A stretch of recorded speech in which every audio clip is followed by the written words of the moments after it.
Great. Well, let's get started. Thank you all for, joining the latest episode in our webinar series. I am your host, Apurv, one of the founders here at Zanskar.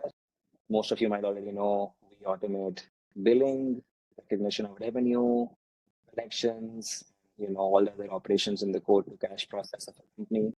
We focus on companies with subscription and consumption-based billing. Today we have Caitlin with us, and we have a very interesting topic, navigating financial metrics and strategies for finance leaders. Caitlin unfortunately hurt her wrist, but I'm glad she could still find time to make it to this webinar. Caitlin, I'll maybe let you introduce yourself and we can take it from there. Great. Thank you so much to you and the Zanskar team for having me on. I'm really excited to be in conversation with you today. I'll just give a little bit of information for the audience about my background. I've been fortunate to be the CFO of a number of high growth enterprise SaaS companies, primarily venture backed.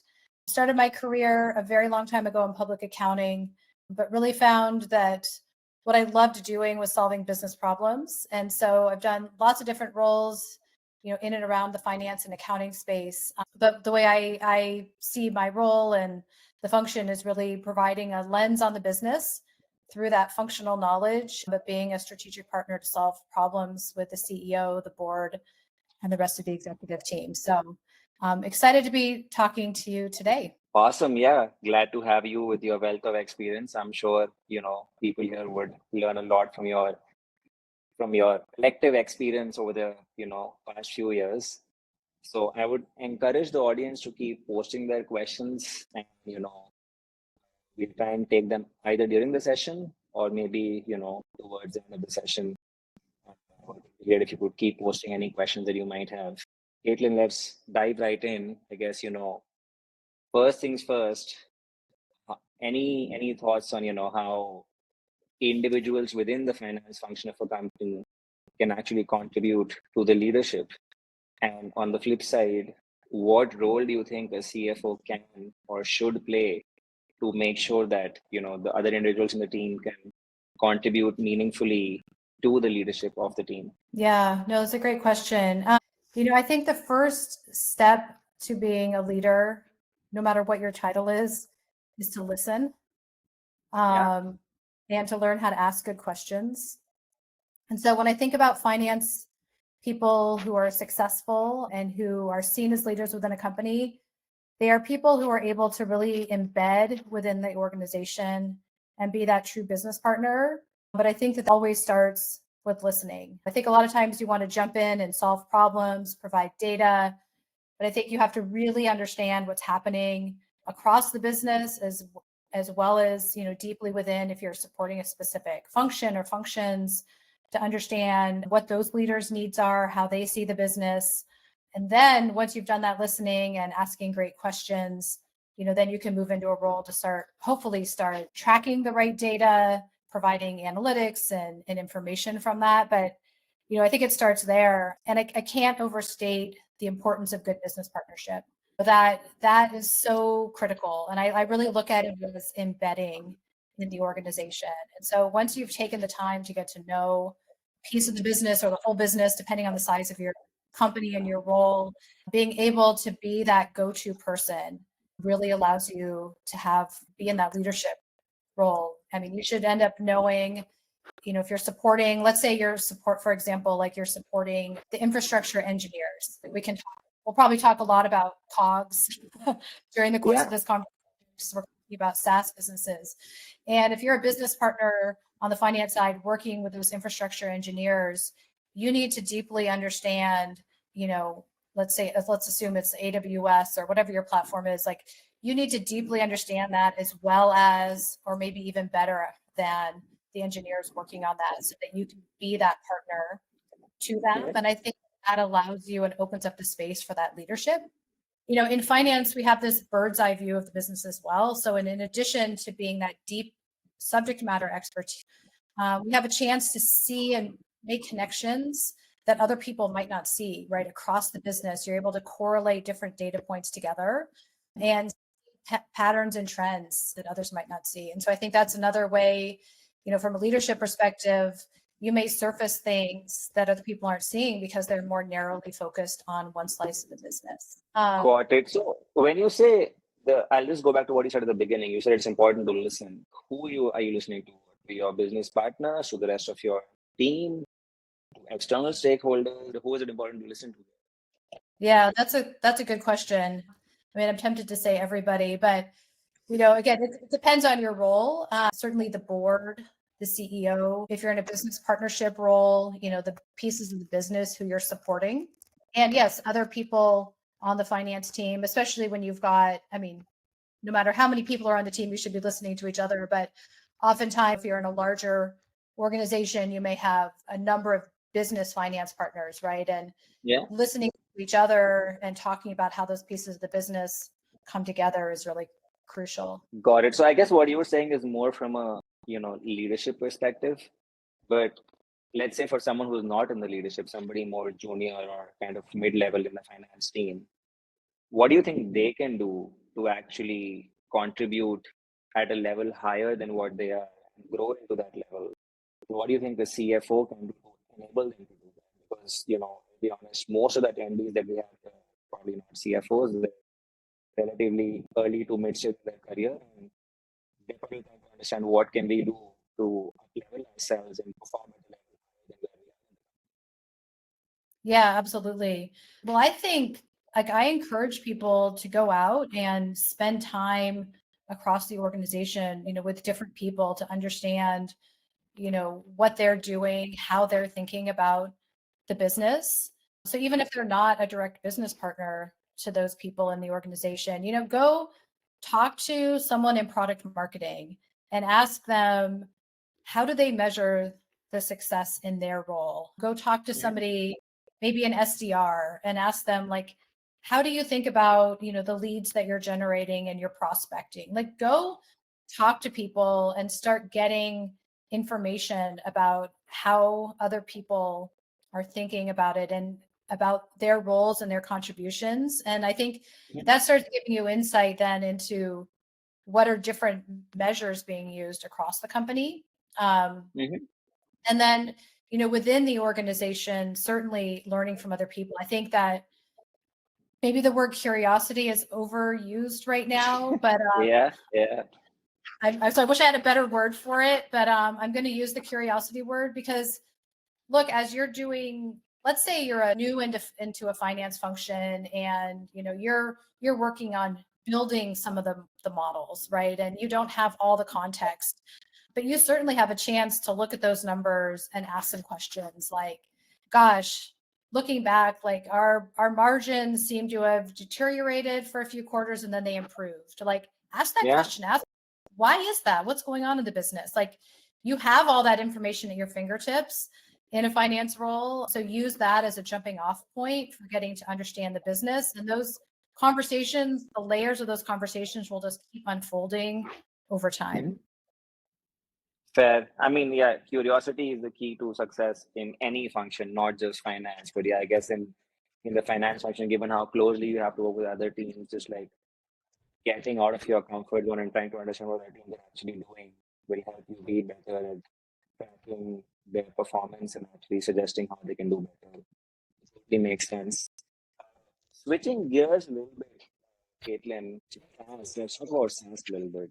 SaaS as an industry is evolving. Pricing models within SaaS, which is already exist. What is your view on what this means for the role of a CFO? Like, how is the role of a CFO evolving in the context of modern SaaS? What are the changing expectations? Would love to get your view on the overall change in the CFO's role with the change in the SaaS landscape. Yeah. So I think that, CFOs are increasingly expected to be data stewards and data consolidators.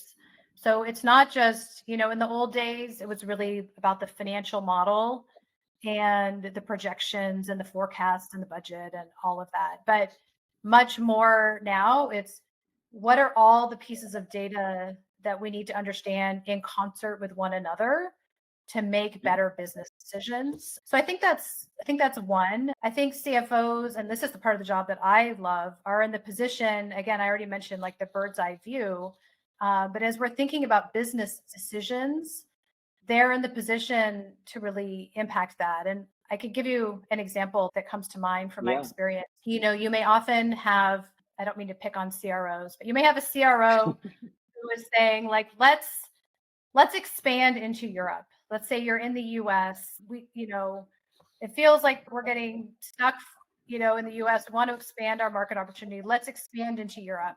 And let's just add a couple salespeople in Europe. Like, sure, no problem, right? No.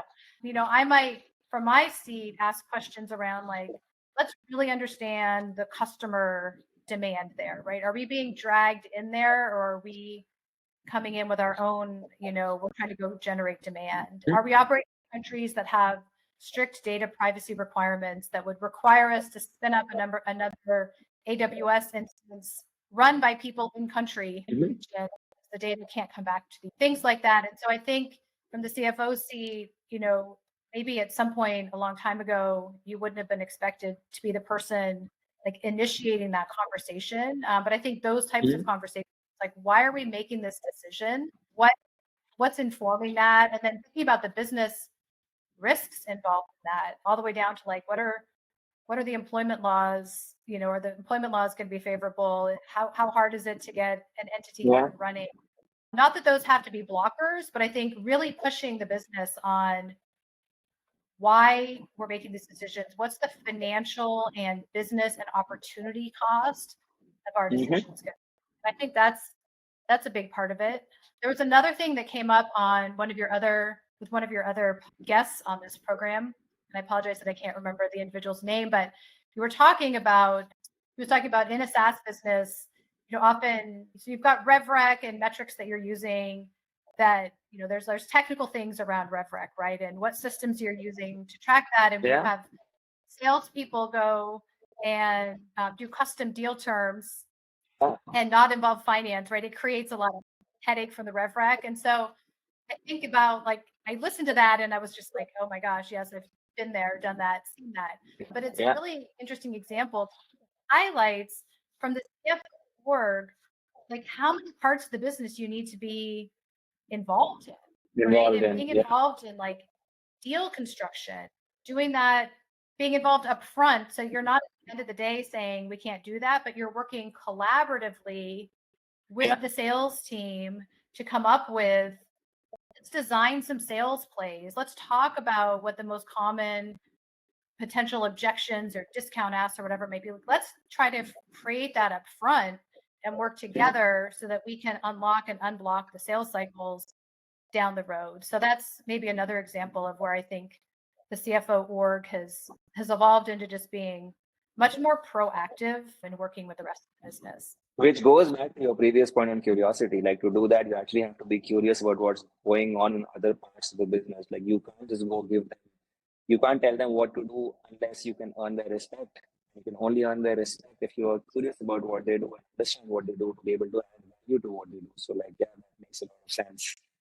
I want to switch gears a little bit to talk about, financial metrics a little bit, because that is something abundantly, except for the usual, metrics that actually we'll also talk about the regular metrics. So what are the metrics you as a CFO are looking for in a regular basis in the context of SaaS? And, how do you kind of break these down by more traditional metrics that everyone looks at versus more non-traditional metrics that maybe people are not looking at, but you think people should be looking at? Yeah. So first of all, I'm going to throw up some caveats because I think, anybody could go Google or use ChatGPT to come up with a list of, what are all the metrics I should look at as a SaaS business.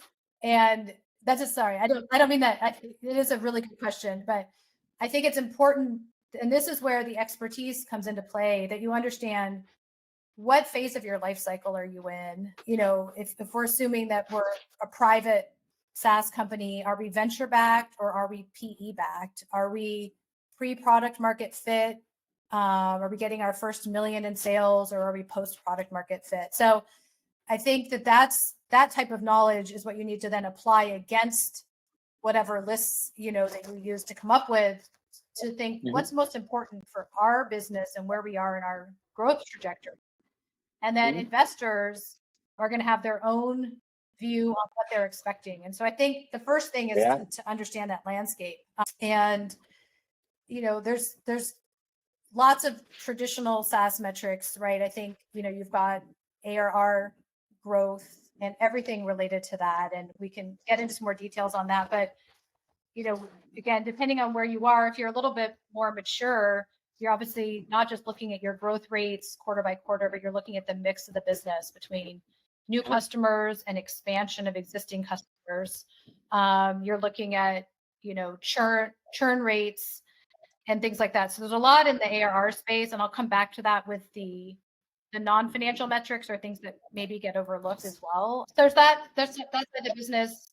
Gross margins, really important. I think that's an area where I love being able to engage the company, because I've been at a number of companies where the engineering teams, the platform or infrastructure engineering teams and finance have worked so closely together on driving down the data storage, data usage costs, because that gross margin is so important in a SaaS business. You're going to be really inefficient up front at first, and then over time, I've seen engineering teams drive that down. And I think that's one where that understanding across the business of how important that metric is, it can be really fun. And I won't try to derail this too much, but at one company I was at, we actually celebrated, like the engineers got to present that they did XYZ initiatives and they drove costs down, and that improved our margins. And like we created a celebration culture around that. So that was a really fun way of making the metric. We explained the impact. It wasn't just out of nowhere, but then we got to celebrate the work people did to impact that metric. And I love that. Like creating this holistic view of understanding. I'm gonna quickly interrupt you there, Kate. Yeah. I want to go back to one thing that you mentioned a few minutes back.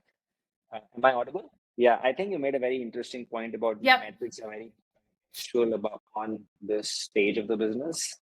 Can you maybe dive a little deeper into that? Let's maybe take an example of, a business at a more pre-TMF versus a business, let's say post-TMF, but VC back versus PE back versus, let's say, a public company. Like what changes? Like what are the metrics that are changing? Would love to kind of double click on that. Yeah, let's talk about that. So I was about to get to kind of profitability and cash runway and cash burn as being some of the other metrics. And that's actually a great lens to use. So early in your life cycle, let's say you're, in your first couple million of ARR as a SaaS business, you're not worried about efficiency too much. Like you've got to go out. Everybody loves to look at customer acquisition cost, and that's an important metric. But when you're early on, you've got to go get those first few deals so that you have something to learn from. And so you're not so worried about getting to perfect sales rep productivity, to some great benchmark of customer acquisition costs. You just need to go get those deals and learn. As you mature, as you're getting post product market fit, you're growing, right? Then you're paying a lot more attention to things like customer acquisition cost, understanding for your sales, right? Like what's your whole model? How many sales reps do you need to add? How quickly are those sales reps becoming productive? What's their contribution? How many reps are hitting sales quota? Things like that. So that happens as you get more, much into your life cycle. Interesting. Makes a lot of sense. Yeah, I mean, I can see that in our own company. Like, I'm not a CFO, I'm a CEO, but like, I look at this, I have the same lens as to when we're pre-TMF versus achieve post-TMF and kind of pre. So yeah, no, makes a lot of sense. And, just double clicking on you are making sure that all these metrics are in place and, partners on strategies. How do you make sure that all of this complex financial data is actually being communicated to, the CEO, the board, like any other business team in a simple, easy to understand way that they are actually able to kind of take and drive meaningful insights from, because data is like as good as it's junk if I don't see any insights. You will see those insights. So how do you make sure that all this data that you create and that you have is being communicated effectively? People are able to drive actionable insights from those. Yeah, I think those are two related, but definitely different areas to quickly get into. So I think first of all, especially when I think about a board or company, it's making sure first you've got clear definitions of what you mean by certain things and how you're calculating them so that you're not spending your time re-educating and like re-litigating, whatever metric, did you include this or not include that? So like it's start with a clear baseline. And, a lot of investors, and again, I think in the beginning I said I come from mostly a venture-backed world. A lot of the more sophisticated investors will have their like templates that you're filling out quarterly for them, with lots of financial data, but they're not necessarily asking for any insight on that. And you may have standard board slides that include very traditional financial statements. I always like to try to get to a point that some of that traditional stuff is maybe in an appendix, and what's in the deck is like zoom back out. Like, what are the 3 to 6 most important things? How would I, as the CFO, and then the rest of the executive team, know if we're on track or off track with the business? Yeah. And so what are those metrics? And, a lot of times those are going to have to do with cash flow, cash runway, maybe profitability, again, depending on where you are in your life cycle. Certainly a lot of things around the customer growth side of things and retention and churn.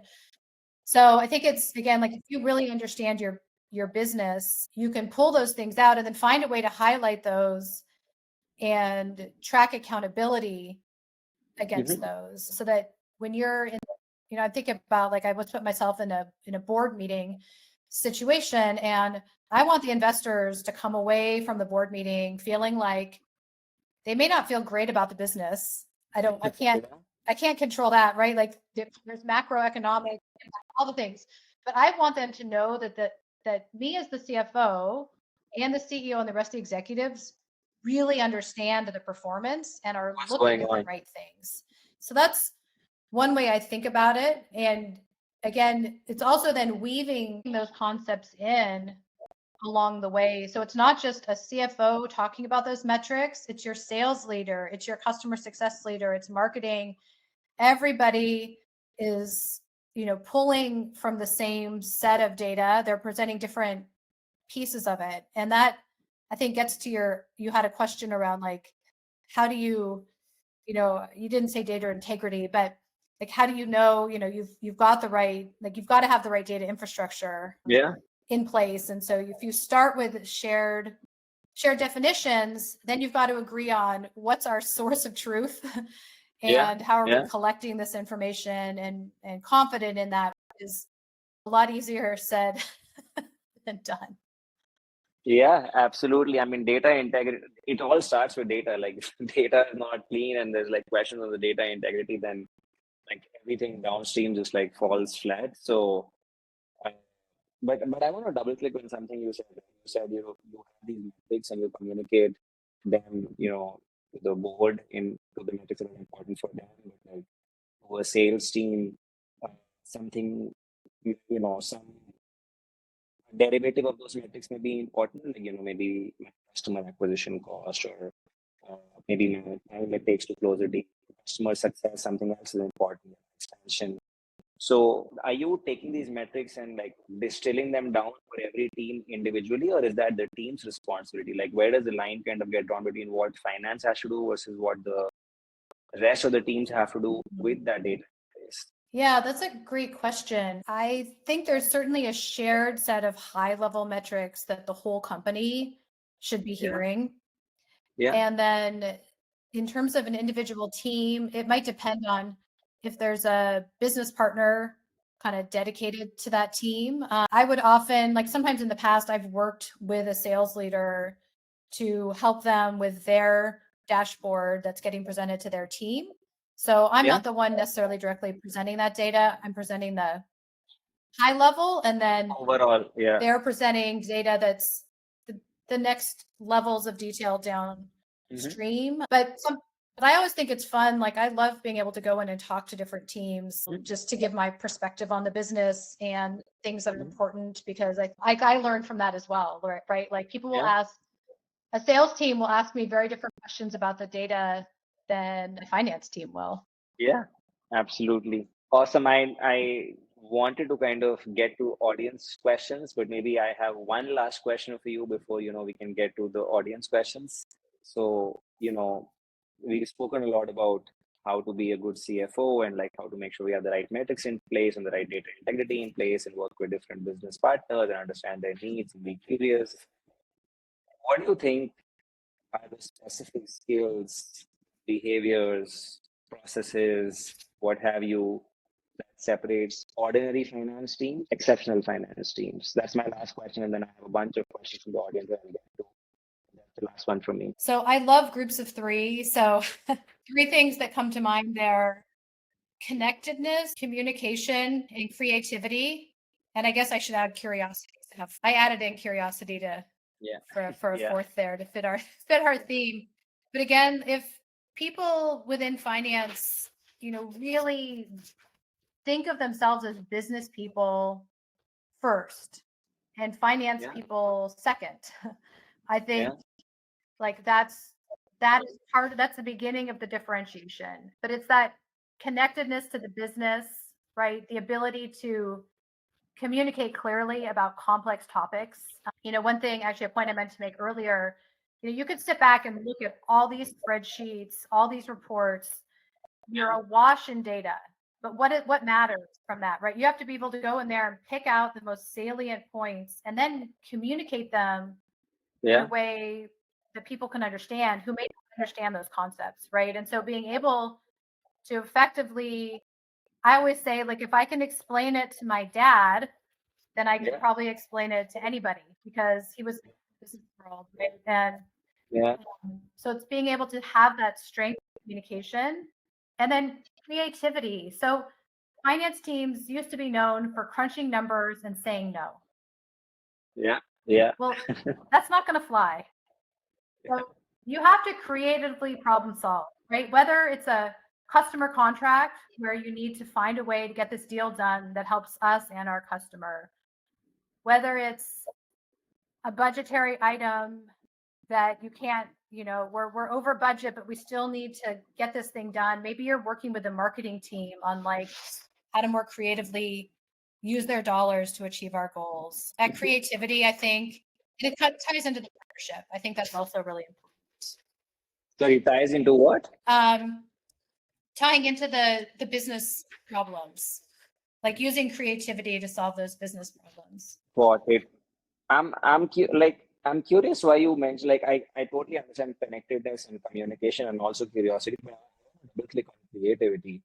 Like, can you give me maybe 1 or 2 examples where you feel like because you were creative, you were able to do a better job than maybe if you were not creative? I'm very curious about that. Yeah.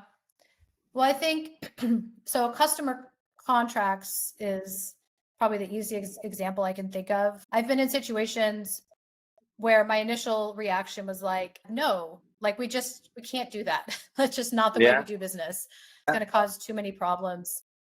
But knowing that for the business, the best thing was actually like finding a path through, right? Like we wanted to get this customer, but not impact the integrity of our sales process, of our, revenue recognition. And so finding a creative path through understanding really what was most important to the customer and where we could apply flexibility allowed us to get the customer contract done. So that's an example of creativity. Makes sense. Very relevant. Yeah, I see that all the time. Every contract is so different and every customer has so many different kind of clauses they want to add in contracts. You have to be creative over there. Awesome. No, those were all my questions, Caitlin. I want to get to the audience's questions. We have a bunch over there. I'm not be able to get to all, but see, I have, one that's kind of very closely related to what we were just talking about 5 minutes back. Do you have any examples of a disconnect between a finance and a cross-functional team, for example, product or sales, when it came to tracking metrics? And if so, how did you resolve it? Gosh, I'm trying to think of one because there's so many. Yeah, I'm trying to think of a good one. I've had situations where there might be like product usage metrics that were showing up differently when you went like directly into our product using, I don't know, like the going directly into Snowflake or wherever the data was stored, and data that had been extracted and transformed through a tool. And so some people are looking at it like I might be looking at a dashboard through the tool, but somebody else is going natively to the source. And that might have just been that something was, a parameter was not set up correctly right as the data was being pulled into a tool.